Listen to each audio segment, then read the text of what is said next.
When the skies over Geneva cracked open, the invaders expected a swift, bloodless capitulation. They had mapped our military bases, calculated our nuclear arsenals, and dismissed our planetary defense networks as primitive firecrackers. What they didn't account for was the human capacity for sheer, unadulterated spite. They thought they were invading a peaceful garden full of resources, guarded by a disorganized, outgunned militia. They didn't realize that to a human-facing extinction, a John Deere harvester isn't just agricultural machinery, it's a 30-ton kinetic battering ram. This is the story of the day. Earth became the most terrifying weapons factory in the galaxy. On a seemingly unremarkable Tuesday in October, the sky did not burn. It simply stopped belonging to us. There was no grand declaration of war, no cinematic transmission demanding our surrender. The invaders, a highly advanced coalition known in their own databanks as the Vocarians, arrived with the terrifying indifference of a mining corporation setting up a quarry over an anthill. 14 dreadnoughts, each the size of Manhattan, descended through the stratosphere. They did not position themselves over Washington, Moscow, or Beijing. Instead, they anchored themselves directly over the world's most resource-dense regions.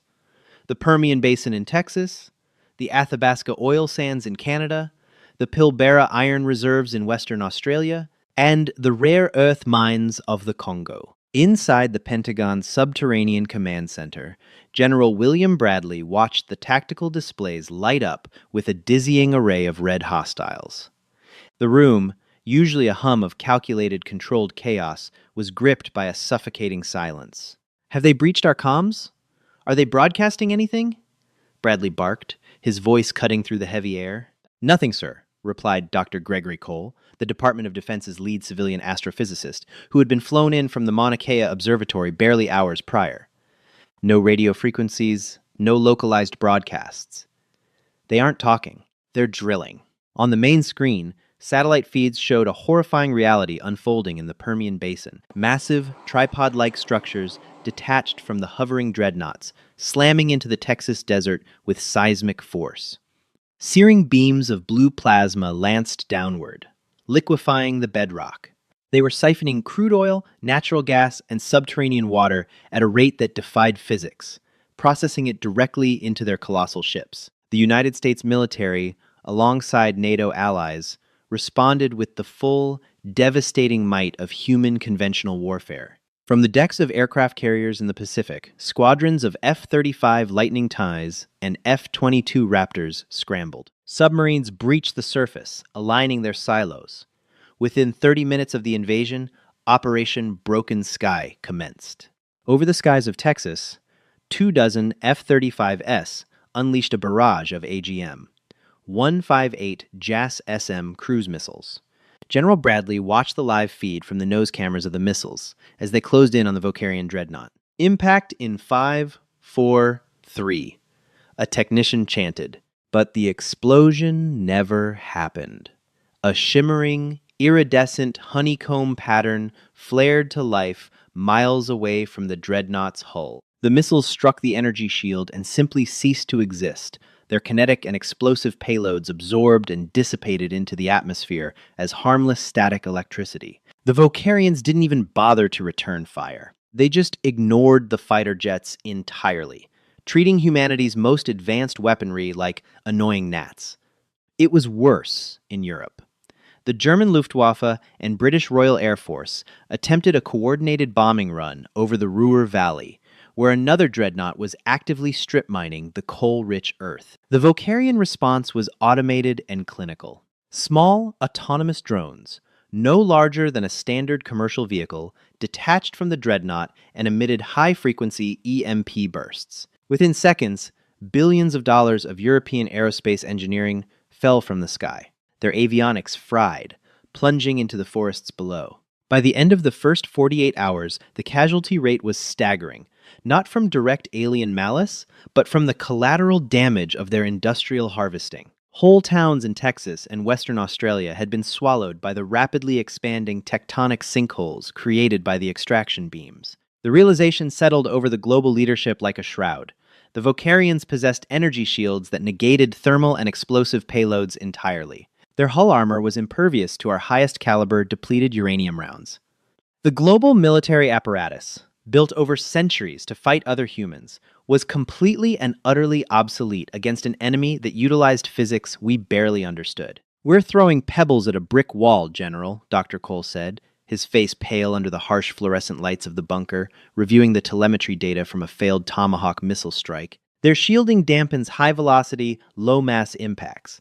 A missile travels at Mach 2, weighs a few thousand pounds, and relies on explosive yield. The shield reads the velocity, anticipates the kinetic energy, and nullifies it. It's a localized kinetic dampener. It's perfect for stopping space debris or conventional ballistics." General Bradley slammed his fist onto the stainless steel table, rattling the coffee mugs. "So what are you telling me, Cole? That we just sit here and let them hollow out our planet? We have the largest military-industrial complex in the history of the world. There has to be a way to crack that." Yeah. "I'm telling you," Cole whispered, "that Lockheed Martin and Raytheon can't save us. If high velocity and explosive mass don't work, we are mathematically out of options." But Cole was wrong. He was looking at the problem like a military scientist. He wasn't looking at it like a human backed into a corner, holding a crowbar. The breakthrough didn't come from a sterile laboratory at DARPA or the war rooms of the Pentagon. It came from a dust-choked, sweltering iron ore mine in the Pilbara region of Western Australia, courtesy of a 34-year-old shift foreman named Chloe Jenkins. The Pilbara was home to a massive Rio Tinto mining operation. When the Vocarian dreadnought arrived, it had immediately targeted the Mount Tom Price mine, dropping an extraction tripod directly onto the primary processing facility. Chloe and a crew of 50 miners were trapped in the vehicle maintenance bay, a massive corrugated steel warehouse located 2 miles from the epicenter of the alien drill. For 3 days, they huddled in the dark as the ground shook violently beneath them. Through the dusty skylights, Chloe watched the alien drones patrol the perimeter. They were sleek, metallic teardrops that fired concentrated plasma at anything that moved too fast or emitted a localized heat signature akin to a weapon. "They're expanding the perimeter," muttered Declan, one of the heavy machinery mechanics, peeking through a crack in the bay doors. "That big laser drill thing. It's moving this way. If we stay here, we're going to fall into the crater." Chloe wiped a streak of grease and sweat from her forehead. She looked around the maintenance bay. It was filled with the titans of human industry, hydraulic excavators, massive wheel loaders, and the crown jewel of the operation, a Caterpillar 797 F-Haul truck. The machine was a monstrous leviathan of steel. It weighed over 400 tons empty, stood over 2 stories tall, and its tires alone were 13 feet in diameter. It was designed to carry 400 tons of raw iron ore up steep, treacherous dirt grades. "Declan," Chloe said, her voice eerily calm as an insane idea began to form in her mind. "The aliens, the drones, when they shot at the military jets on the news, they shot the fast things. The missiles, right?" "Yeah, so?"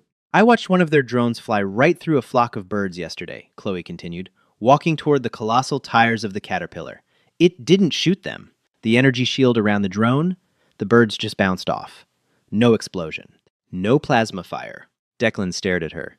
"Chloe, what the hell are you thinking?" "I'm thinking their fancy glowing shields are designed to stop bullets and bombs.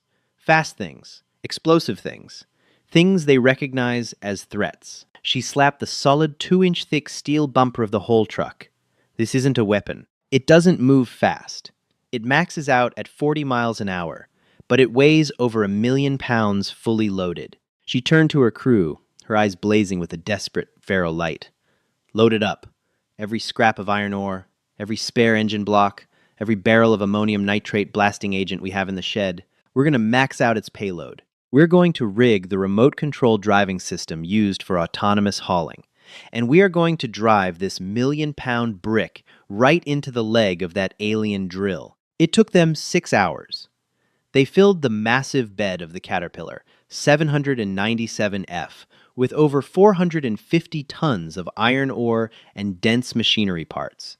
Deep within the pile, they buried several tons of commercial mining explosives, wired to a deadman switch connected to the truck's front bumper. The total mass of the vehicle was now approaching 2 million pounds. As the sun began to set, casting long, bloody shadows across the red Australian dirt. Chloe booted up the remote control terminal from the safety of a reinforced concrete bunker on the edge of the camp. "All right," she whispered, her hands shaking over the joysticks. "Let's see if you bastards respect Newton's laws of motion." The Caterpillar 797F roared to life, its massive 4,000 horsepower diesel engine belching a thick plume of black smoke. Slowly, ponderously, the behemoth rolled out of the maintenance bay. It lumbered toward the alien extraction tripod, grinding the earth beneath its massive treads. A mile out, the Vocarian sensors finally registered the vehicle. 2 patrol drones zipped toward it.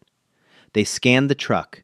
No high heat signatures of missile engines, no high velocity projectiles, just a very slow, very large piece of moving metal. Confused by their programming, which dictated that slow-moving, non-explosive propelled objects were environmental hazards, not military threats, the drones simply hovered, observing. The Caterpillar picked up speed. 10 miles an hour. 20. 30. By the time it was 500 yards from the glowing, shielded leg of the extraction tripod, the sheer momentum of the 2-million-pound machine shaking the earth forced the aliens to react.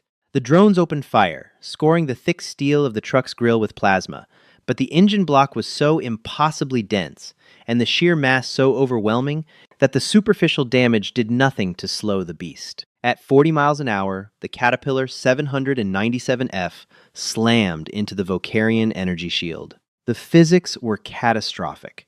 The alien shield, as Dr. Cole had deduced, was a kinetic dampener designed to bleed off the high energy of fast light projectiles. It was completely unequipped to handle the relentless, crushing, low-velocity momentum of 1,000,000 kilograms of solid steel and iron. The shield flared blindingly white, screaming with a sound like tearing metal as it tried to calculate and disperse the kinetic energy. It held for a microsecond. Then, with a concussive shockwave that shattered the windows in Chloe's bunker, the shield generator overloaded and detonated. The Caterpillar, its front end crumpled, but its momentum still carrying it forward, crashed through the shattered barrier and slammed directly into the physical, metallic leg of the tripod. The impact triggered the buried ammonium nitrate. The resulting explosion was magnificent.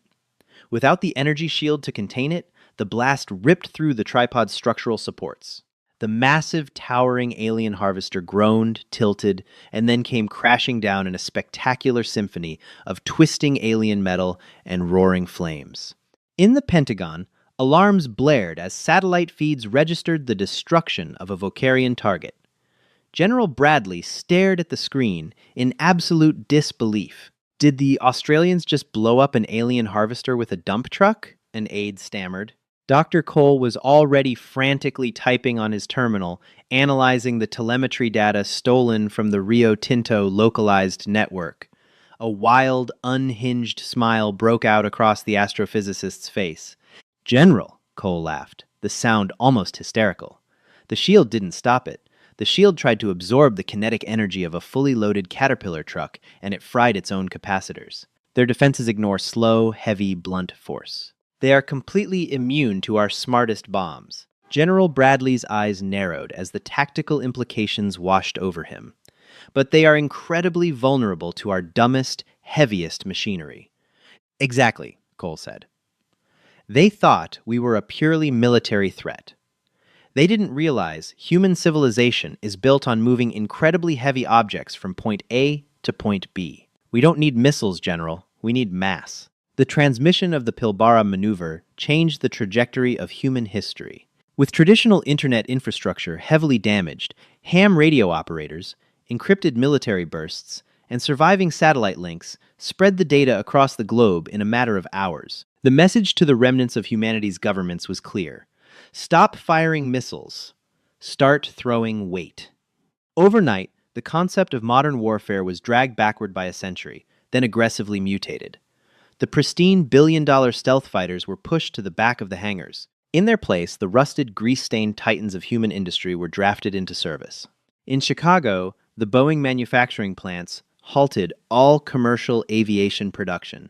Under the direction of the U.S. Army Corps of Engineers, they took half-finished 747 airframes and stripped them of all life support, seating, and civilian avionics.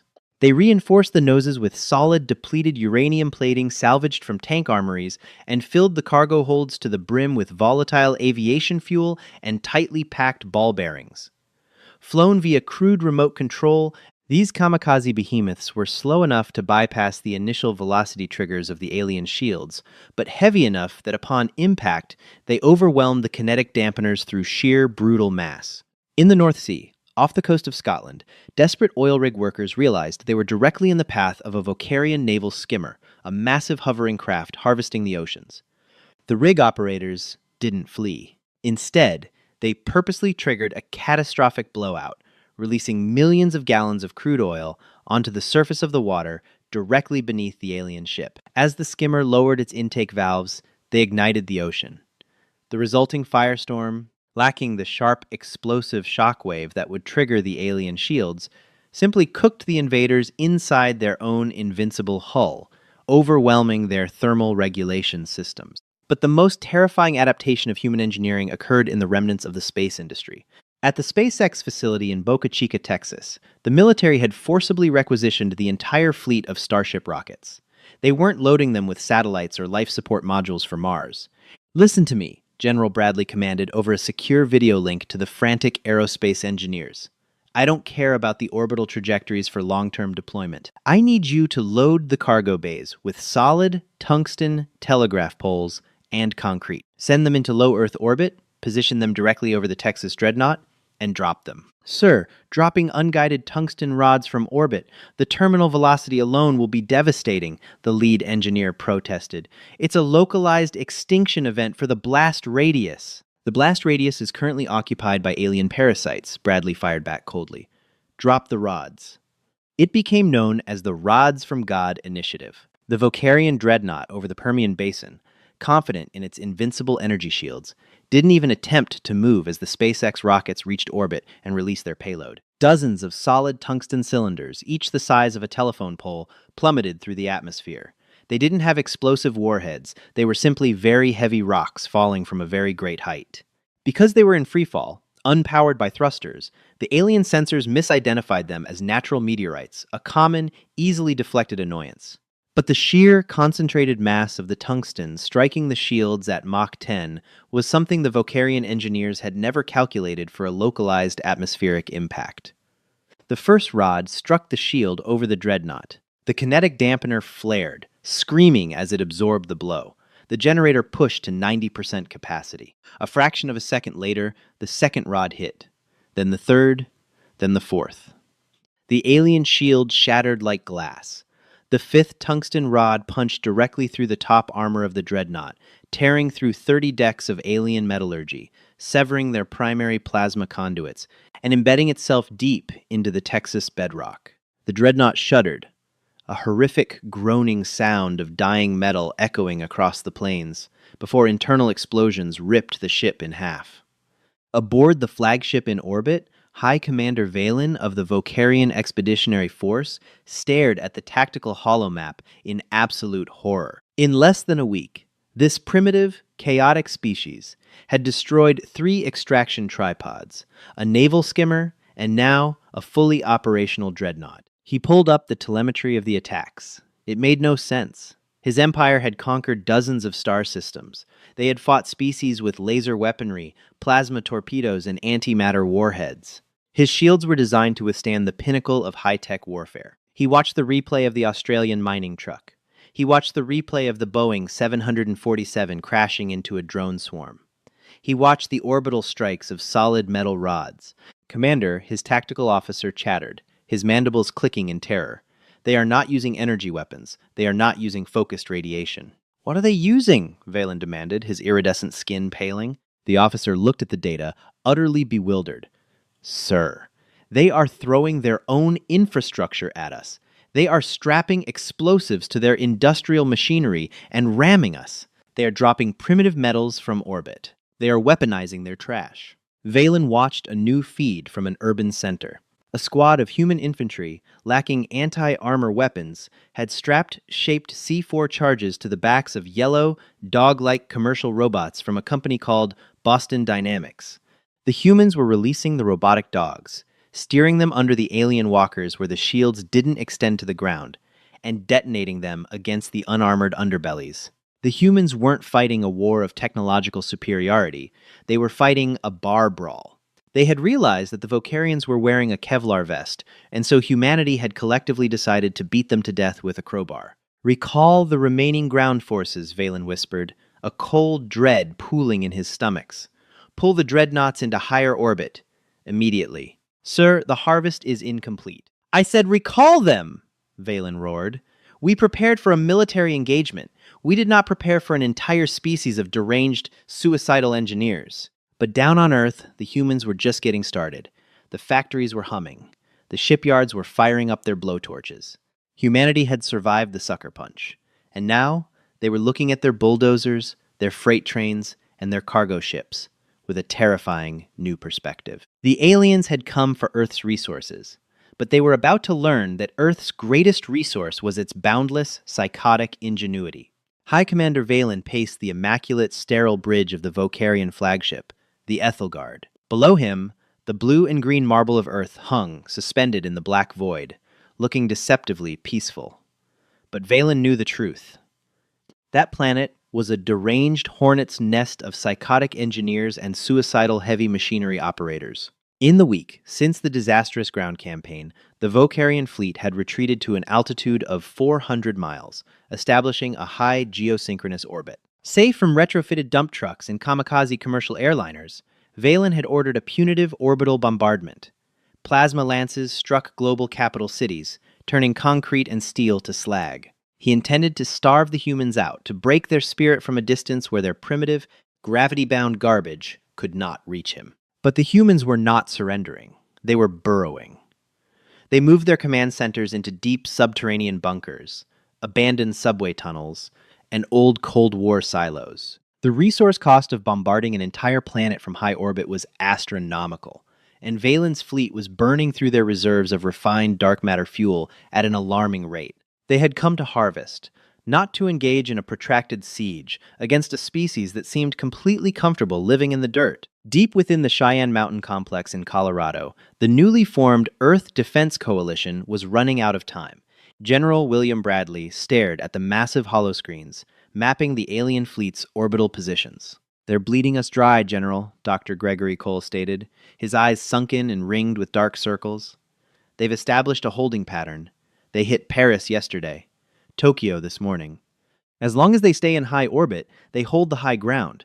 Our ICBM still can't penetrate those shields, even in the vacuum of space. The velocity required to reach orbit makes the missiles register as high-threat kinetics, and the alien dampeners just fry them before impact." "Then we need to bring the fight to them," Bradley rasped, drinking from his 5th cup of black coffee. "Cole, you told me they are vulnerable to mass. How do we get mass into high orbit without triggering their velocity sensors?" "You don't," a new voice interrupted. Dr. Samantha Mitchell, the former director of orbital logistics for NASA, and now the chief architect of the Coalition's aerospace division, walked into the war room. She carried a thick tablet overflowing with schematics. "You can't slowly float 1,000,000 pounds of steel into space," Mitchell explained, dropping the tablet onto the conference table. "Gravity dictates that anything going up has to go up fast. Mach 25 just to break orbit. The moment a rocket leaves the atmosphere, the Vocarian sensors lock onto the telemetry and prep their kinetic dampeners. But we don't need to hit them with a slow object. We just need to hit them with an object that behaves in a way their shields cannot mathematically process." Bradley crossed his arms. "Speak English, Doctor." "The alien shields are computers," Mitchell said, tapping the screen to bring up a simulation of the Vocarian energy barriers. "They calculate the mass, velocity, and trajectory of an incoming threat, and then emit a counterfrequency to dissipate the energy. It works perfectly against a single solid object like a missile, or even a tight cluster of warheads. But computers have a processing limit, a bandwidth." Mitchell swiped her screen, replacing the alien simulation with an old archival video from the 1970s. It showed a piece of satellite debris smashing through a solar panel. "We are going to intentionally trigger the Kessler syndrome," Mitchell announced, her voice deadpan. Cole gasped, his astrophysics background immediately grasping the sheer, terrifying scale of the proposal. "Samantha, That would destroy our entire orbital infrastructure. GPS, communications, weather monitoring. It would all be gone. We'd trap ourselves on Earth for a century. We are already trapped on Earth, Greg. Mitchell fired back coldly. And right now, the wardens are executing us from the guard tower. She turned back to the general. The Vocarian dreadnoughts are orbiting east to west, maintaining a geostationary lock over key continents. We are going to launch every single heavy lift rocket left on this planet. SpaceX Falcon Heavies, United Launch Alliance, Delta IVs, European Ariane 5Zs, Russian Protons. But we aren't launching satellites. Mitchell zoomed in on the schematic of a rocket payload bay. We have requisitioned every shipyard from Norfolk to Shanghai. We are loading the cargo fairings with dense, fragmented mass, decommissioned nuclear reactor cores from old Westinghouse plants, miles of solid iron anchor chains from Maersk cargo ships, ball bearings, tungsten slag, raw, unrefined concrete blocks. Bradley leaned over the table, captivated by the sheer insanity of the logistics. You want to shoot garbage at them? I want to shoot a shotgun at them, Mitchell corrected. We launch west to east, directly into their orbital path. Once the rockets reach the thermosphere, they don't target the ships. They simply open their fairings and detonate a small dispersal charge. We will flood the exact orbital plane of the Vocarian fleet with hundreds of millions of pieces of dense, jagged, high-velocity shrapnel. Cole finished the thought, his eyes widening in realization. A head-on collision in orbit, the relative velocity would be upwards of 30,000 miles per hour. But it wouldn't be a single impact. Exactly, Mitchell smiled, a grim, predatory expression. It will be a continuous, grinding, abrasive wave. Millions of simultaneous irregular impacts. The Vocarian shield computers will try to calculate the kinetic dampening for an anchor chain, but before it can process the first link, the second link hits, then the third, along with 1,000 ball bearings and a block of concrete. We will DDoS their energy shields with pure, unadulterated physical spam. General Bradley looked at the faces in the room. It was a suicide pact for humanity's presence in space. It was the tactical equivalent of setting your own house on fire to kill a burglar. Do it, Bradley ordered. Give the green light to Cape Canaveral, Baikonur, and French Guiana. Let's show these bastards how humans take out the trash. For the next 72 hours, the planet engaged in a logistical ballet of unprecedented scale. The remnants of the global rail network groaned under the weight of freight trains hauling thousands of tons of scrap metal, anchor chains, and industrial waste to launch sites around the world. At the Kennedy Space Center, technicians worked around the clock, ignoring safety protocols and sleep, using plasma torches to cram massive spools of spiked maritime chains into the delicate, carbon fiber payload bays of Falcon Heavy rockets. There was no time for precise weight distribution or aerodynamic balancing. They were building crude brute force fragmentation grenades meant for the vacuum of space. High Commander Valen was reviewing the planetary bombardment schedule when the tactical alarms on the Ethelgard began to scream. The bridge was immediately bathed in a harsh, pulsing red light. "Report!" Valen commanded, gripping the edges of his command console. "Multiple surface-to-space launches detected," the sensor officer yelled, his mandibles twitching in rapid, panicked bursts. 60. No. 80. Over 120 launch vehicles ascending from the planet's surface. Valen's secondary eyelids blinked in confusion. Missiles? Have they gone mad? Our shields have deflected every ballistic weapon they possess. Sir, the thermal signatures are erratic. These are not military strike weapons. They are utilizing chemical propellant orbital lifting vehicles, civilian and commercial rocketry. Valen watched the holographic globe in the center of the bridge. Hundreds of red streaks were climbing out of the atmosphere. But they weren't converging on the fleet. They were entering a counter-rotational orbit, banking hard to meet the Vocarian ships head-on along the equatorial plane. Are they attempting to ram us with civilian spacecraft? Valen sneered, though a cold knot of dread began to tighten in his abdomen. He remembered the dump truck in Australia. He remembered the Boeing 747S. Maximize forward kinetic deflectors. Let them break against our hulls. At an altitude of 300 miles, traveling at roughly 17,500 miles per hour, the human armada of repurposed rockets reached their destination. They did not fire lasers. They did not detonate nuclear warheads. Through the synchronized commands issued from Cheyenne Mountain, 120 rocket fairings blew open simultaneously. Small, crude explosive charges packed within the payload bays detonated. They didn't aim at the alien ships. They simply emptied their pockets.